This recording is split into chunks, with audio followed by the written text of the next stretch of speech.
A Riviera Tecnologia é uma startup que foi incubada pela AEC Repensar, uma OSC de pesquisa fundada em 2003, que assessora grupos de jovens e pesquisadores no seu programa de sustentabilidade, associando as questões sociais, econômicas e ambientais. Agora, através do programa Centelha, somos uma empresa parceira apoiada pela Fundação de Amparo à Ciência e Tecnologia, pelo FINEP e pelo Ministério da Ciência, Tecnologia, Inovação e Comunicação. E também, como parceiros, temos o Escritório de Contabilidade Contratual e Escritório de Advocacia Siqueira e Silva, que nos assessoram na gestão desde a abertura da empresa e no registro legal da organização. Nós desenvolvemos soluções na automoção de sistemas de irrigação, buscando integrar um conjunto de estratégias eficientes no campo e tornando o processo de irrigação e fertilização automatizados, permitindo a operação e monitoração remotamente. O kit de automoção de irrigação é composto por dois sistemas, o físico e o lógico. O software, sistema lógico do produto, controlará a parte física e representará a interface, que irá interagir com o usuário do kit, ou seja, representa a IHC, interação homem e máquina. O front-end está em desenvolvimento e prototipação da interface do design está em conclusão.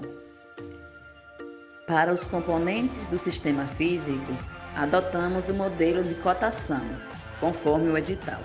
Sendo assim, foi solicitado algumas cotações aos potenciais fornecedores, através de visitas e e-mails.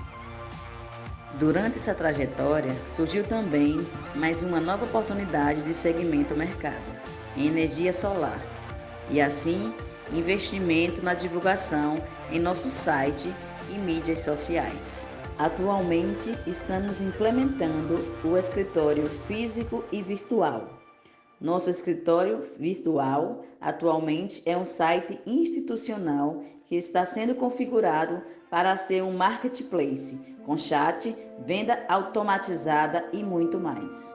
A reforma do escritório físico fica situado em Petrolândia, Pernambuco.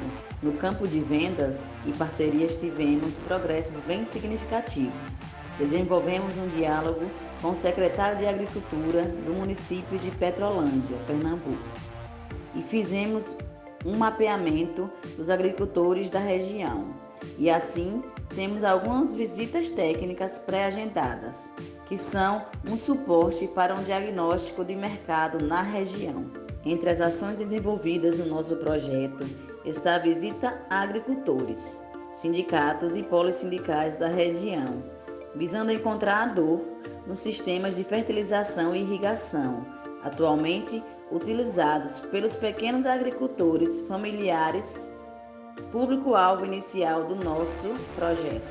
Iniciamos também uma parceria com um produtor rural, um engenheiro ambiental, com grande experiência em irrigação e automoção, e juntos nós iremos fazer testes do kit de automoção em sua propriedade, na qual já existe irrigação. E agora nós vamos utilizar a propriedade como área de teste, na qual vamos implantar a solução. E conforme os resultados, vamos aperfeiçoando e modificando o produto. E com isso, gerar documentação em forma de artigo científico, fazendo um comparativo de eficiência entre a irrigação com e sem automoção. E agora, vocês ficam com os registros de uma das nossas visitas técnicas, no qual firmamos essa parceria de desenvolvimento.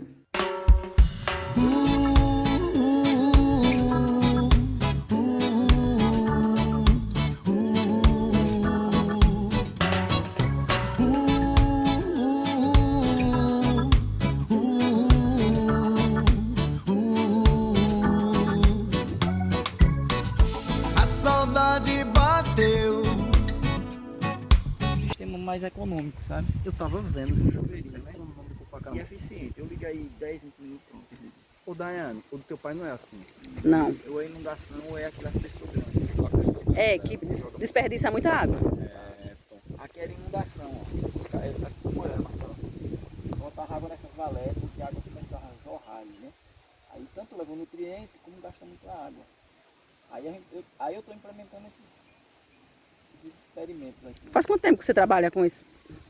Assim, eu venho da agricultura familiar, né? Minha família meu avô, meus bisavós são rurais, né? Camponeses.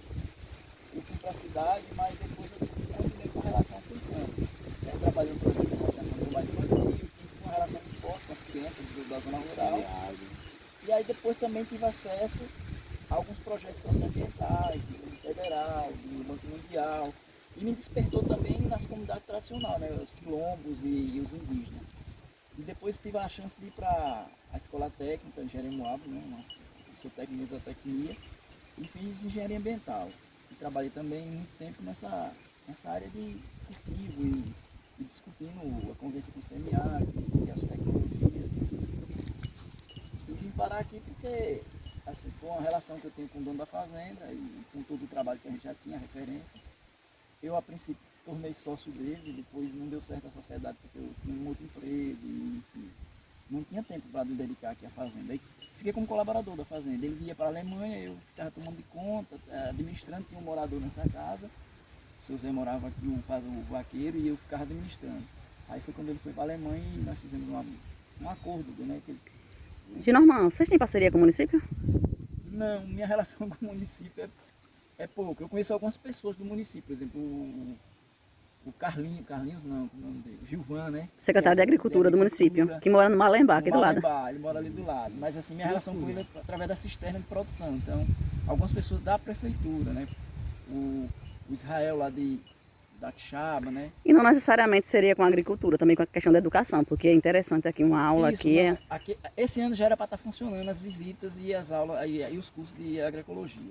Mas a pandemia chegou, mas esse ano nós já vamos começar um trabalho com criança, né? É, porque há 7 anos. eu não posso deixar meu lado mãe aqui de lado, né? Quando eu cheguei aqui eu pensei, meus filhos vão amar isso aqui. Há 7 anos, nós já temos uma experiência de um colaborador que traz o filho, então é fantástico. O menino está aí brincando e aprendendo, dando aula, né? Enfim, ele chegou esse dia para minha esposa e disse, olha, Helene, a cabra, ela tem que comer assim, desse jeito. Assim, sabe, com uma propriedade, cara. E de explicar que tem que tirar os matinhos para a plantinha crescer forte. E ele vai aprendendo com a gente, fica essa relação sem forçar. Antes, quando ele chegou, ele não entrava na água, hoje ele já mergulha. Sem ninguém ensinar. E assim, sem receio. Nós estamos aqui na área de plantio, de cultivo, ele vai sozinho lá para casa, desce para casa, sobe. Antes ele ficava na TV. E Gustavo é muito ligado nessa questão dos canais, esses canais, né, de TV a cabo, você sabe? Eu sei como é. Atrai muita criança, tem os canais infantis. Ele ficava o tempo, a maioria acho que a manhã inteira na TV. Hoje ele fica mais aqui com a gente, né? Com a terra, brincando. Então, Ginormão, você teria até capacitação para formar os agricultores da região. Eu na verdade eu sou oriundo desse processo, né? Eu já fui técnico de extensão rural, né? Trabalhei com assistência técnica de extensão rural. Mas, assim, tem alguns processos e algumas linhas que eu não estimulo mais para isso, sabe? Entendi. É porque falando, eu sou do município de Glória e, tipo assim, meu pai tem uma roça enorme. E ele é extremamente tradicional, assim. O tradicional também ajuda. Interessante. Se for um tradicional, que ele esteja disposto a testar novas tecnologias, eu não vou dizer que o que ele está fazendo está errado. Entendi. O que eu aprendi e o que eu construí durante a minha profissão foi com as comunidades tradicionais. Alguns canteiros, por exemplo, eu replico o que eles faziam. Com outras tecnologias, por exemplo. Nem todo mundo tem um sistema desse, porque não tem água. E aí, para quem não tem um sistema desse, qual a solução? Entendi. São esse modo de pensar e tem que trazer. Eu quero que o agricultor chegue aqui e diga, olha, você faz assim, aí eu levo ali embaixo, você pode fazer assim. Entendi. Entendeu? Vamos olhar outro lugar que você quer que a gente veja? Poxa, vai ficar muito lindo aí, velho. Ginormã, assim, eu percebo que a mata aqui natural é proposital, não é isso? Proposital. Por quê? É uma barreira natural para as pragas, né? Porque a praga, ela vem no vento e é de fora para dentro. Então nós temos todo um corredor, um cinturão verde, que protege todo o meu plantio aqui, em torno da horta, né? E essa possibilidade, você não utiliza defensivo. Eu tenho um plantio ali que vocês vão ver nesse instante, observar que eu recebi uma cliente e ela ficou encantada e disse: não tem praga, como é que você faz para não usar defensivo? Eu digo, por incrível que pareça, eu fiz uma cauda natural, um composto natural para combater alguns insetos, e até agora eu não precisei utilizar porque há um controle biológico natural, né? Uma planta, as plantas que consideramos de, como se diz, erva daninha, que eu não digo que é erva daninha, são plantas necessárias, elas protegem as plantas comestíveis, né? As plantas frutíferas também. Ok. Aqui eu consorciei mais de 30 culturas. Tem manjericão, tem sorgo, que é planta forrageira, tem quiabo, tem maxixe, tem milho, tem feijão de corda, amendoim, batata doce, pepino, macaxeira, milho de pipoca, manjericão, tem um salsinha ali do outro lado. Então, enfim, são várias plantas consorciadas. Então, é justamente aquilo que eu estava falando do processo de controle biológico das pragas, né? Então, uma planta que protege a outra. Então, é tudo junto e misturado, como diz o cidadão, né? Mas aqui não é por acaso. E é tudo num sistema de gotejamento. É uma experiência que a gente está com todas essas plantas aqui foram no gotejamento. Então, economiza água e otimiza a irrigação.